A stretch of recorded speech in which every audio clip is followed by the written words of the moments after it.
19वीं सेंचुरी की शुरुआत में साइंसदानों ने सूरज के गिर्द रिसर्च के दौरान एक अजीबोगरीब फिनोमिना नोट किया। वो साइंसदान सूरज से निकलने वाली वेवलेंथ और इसकी रंगत के जरिए इसकी हीट का अंदाजा लगा रहे थे, और ये काम जमीन से बैठकर ही स्पेक्ट्रोग्राफ की मदद से किया जा रहा था, क्योंकि लाइट की वेवलेंथ और इसके कलर का डायरेक्ट कनेक्शन इसकी हीट के साथ होता है। जो नतीजा साइंसदानों के सामने आया उसने एक ऐसी मिस्ट्री को खड़ा कर दिया जिसको आज तक भी समझा नहीं जा सका। उन्होंने क्या देखा कि सूरज की सतह का टेम्परेचर 5500 डिग्री सेल्सियस है, जबकि उसकी आउटर लेयर यानी कि कोरोना का टेम्परेचर 5 लाख डिग्री सेल्सियस है, यानी कि सूरज की सतह से भी कम से कम 100 टाइम्स ज्यादा। और ये बिल्कुल ऐसा ही है जैसे आग से दूर जाने पे आपको ज्यादा गर्माइश महसूस हो। और ये एक बहुत ही अनोखा फिनोमिना है जिसको समझने के लिए साइंसदान पिछले 100 सालों से बहुत ही ज्यादा कोशिशें कर रहे हैं।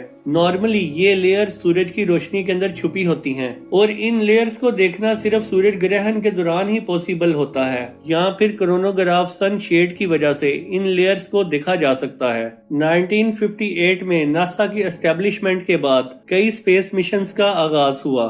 तब कई सैटेलाइट और स्पेस क्राफ्ट ने अपना कदम स्पेस के अंदर रखा, लेकिन सूरज के इस अनोखे फिनोमिना को समझने के लिए एक ऐसा प्रोब बनाया जाए जो कि सूरज की कोरोना लेयर के अंदर जाकर जायजा ले सके, ये पता लगा सके कि वहाँ ऐसा चल क्या रहा है। वो सैटेलाइट 5 लाख डिग्री सेल्सियस की हीट के अंदर जाकर सूरज से निकलने वाली रेस के ऊपर स्टडी कर सके। पर याद रहे कि ये काम इतना भी ज्यादा आसान नहीं था, क्योंकि ये इतनी ज्यादा हीट है जिसका अंदाजा लगाना भी काफी ज्यादा मुश्किल है। लोहे का मेल्टिंग टेम्परेचर 1500 डिग्री है, जबकि दुनिया की सबसे सख्त धात टंगस्टन है जिसका मेल्टिंग टेम्परेचर 3422 डिग्री सेल्सियस है, यानी कि सूरज की सतह इन दोनों धातों को एक लम्हे के अंदर ही मेल्ट कर देगी। तो आप ये सोचें कि कोरोना लेयर जहाँ का टेम्परेचर लाखों डिग्री सेल्सियस है, वहाँ इन दोनों धातों का क्या हाल होगा। दोस्तों, पार्कर सोलर प्रोब की डिजाइनिंग का एक मसला तो था ही, जबकि इसको सूरज के करीब पहुंचाना भी एक बहुत ही बड़ा मसला था। जी हाँ, सूरज जिसने हमारे सोलर सिस्टम के प्लैनेट्स को आपस के अंदर बॉन्ड कर रखा है, उसके करीब जाना बहुत ही ज्यादा मुश्किल है। सबसे पहले तो आप ये समझे कि जब किसी सैटेलाइट को अर्थ के ऑर्बिट से निकाल कर उसको दोबारा अर्थ के ऑर्बिट में वापस लाना हो तो उसकी स्पीड को कम करना पड़ता है ताकि अर्थ की ग्रेविटी उसके ऊपर हावी हो सके और उस सैटेलाइट को अपनी तरफ अट्रैक्ट करना शुरू कर दे। इसी तरह अगर इस सैटेलाइट को अर्थ पे नहीं लेकिन इसे किसी और प्लेनेट के ऊपर भेजना हो तो इसकी स्पीड को बढ़ाया जाता है ताकि वो अर्थ के ऑर्बिट से बाहर निकल सके।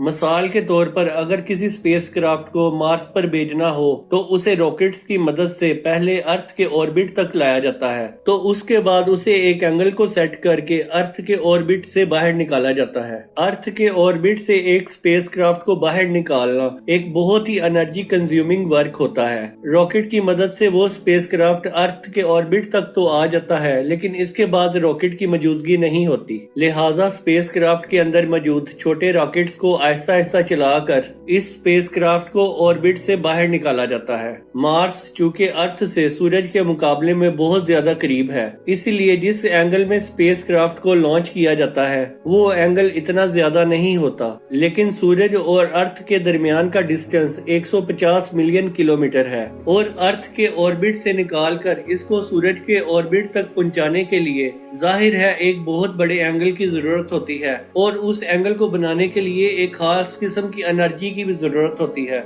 और इतनी ज्यादा एनर्जी वाला और पावर वाला रॉकेट आज तक नहीं बनाया गया। लिहाजा नासा के एक्सपर्ट्स ने ये फैसला किया कि पार्कर प्रोब को सूरज पर भेजने से पहले इसको वीनस पर भेजा जाए। वीनस हमारे सोलर सिस्टम का दूसरा प्लेनेट है जिसकी ग्रेविटी को इस्तेमाल करके पार्कर प्रोब की स्पीड को बढ़ाया जा सकता है, लेकिन यहाँ एक मसला था। मसला ये था कि वीनस एक छोटा प्लेनेट है जिसकी वजह से इसकी ग्रेविटी भी कम है। जितनी स्पीड पार्कर प्रोब को सूरज के ऊपर जाने के लिए रिक्वायर्ड थी, उसके लिए जरूरी था कि वो वीनस के गिर्द 24 बार चक्कर लगाए और तब जाकर वो सूरज के क्लोजेस्ट पॉइंट के करीब पहुंच सकेगा।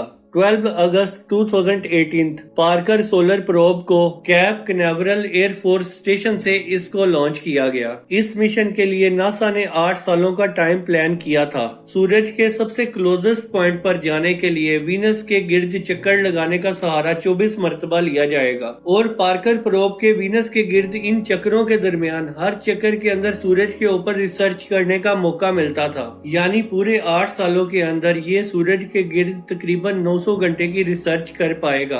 28 अप्रैल 2021 ये वो दिन था जब नासा ने कंफर्म किया कि पार्कर प्रोब अपने 8वें चक्कर के दौरान सूरज की कोरोना लेयर के अंदर सक्सेसफुली दाखिल हो चुका है। कोरोना लेयर का सूरज की सतह से 100 टाइम गर्म होना वाकई एक हकीकत था, जिसको पार्कर प्रोब ने भी वेरीफाई किया। लेकिन ऐसा क्यों है? कौन सी ऐसी ताकत है जिसकी वजह से जो कोरोना लेयर को सूरज की सतह से भी ज्यादा गर्म कर रही है? इस पर अभी तक भी रिसर्च हो रही है। तो अब बात करते हैं हम अपने मेन पॉइंट के ऊपर कि इतनी ज्यादा हीट के अंदर आखिर पार्कर सोलर प्रोब मेल्ट क्यों नहीं हो रहा। पार्कर प्रोब की जो साइड सूरज को फेस किए हुए है वहाँ एक हीट शील्ड लगाई गई है जिसको कार्बन फोम के जरिए बनाया गया है। ये कोई आम फोम नहीं है, बल्कि इसको अल्ट्रा मैक कंपनी ने खास किस्म की सूरज की गर्माइश को ऑब्जर्व करने के हवाले से डिजाइन किया है और ये फोम अंदर से 97% हाली है जो हीट शील्ड को और भी ज्यादा इफेक्टिव बनाता है। इसके अलावा इसके ऊपर कार्बन कंपोजिट की भी एक लेयर को चढ़ाया गया है जिसको ग्रेफाइट और रेजन से मिलाकर बनाया गया है। ये मिक्सचर हीट शील्ड की दोनों साइडों के ऊपर लगाकर इसको सुपर हीट किया गया है, जिसकी वजह से ये कार्बन की प्योरेस्ट फॉर्म में बदल गया है।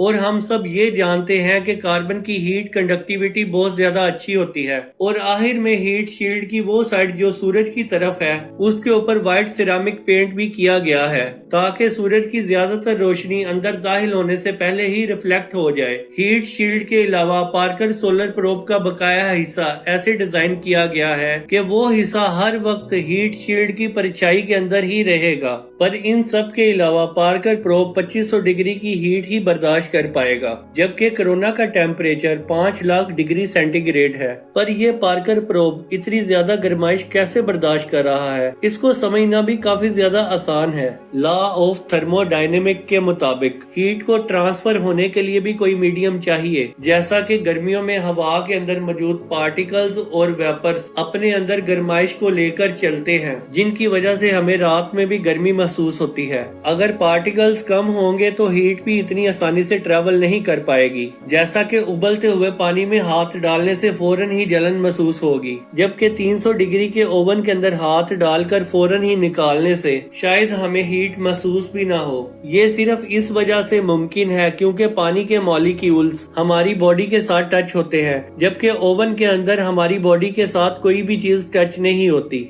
एक्सपर्ट का मानना यह है कि पार्कर सोलर प्रोब की हीट शील्ड के ऊपर 1200 डिग्री सेल्सियस होता है, जबकि उसका पिछला हिस्सा जहां सूरज की रोशनी नहीं पड़ती वहां टेम्परेचर माइनस में होता है, क्योंकि वहां कोई पार्टिकल नहीं है जो हीट को ट्रांसफर कर सके। यही वजह है कि पार्कर सोलर प्रोब सूरज के इतना करीब होने के बावजूद भी मेल्ट नहीं हो पा रहा। उम्मीद है कि फाजी टीवी की ये वीडियो भी आपको अच्छी लगी होगी और आपके प्यार भरे कमेंट्स का मुझे इंतजार रहेगा। जज़ाकल्लाह।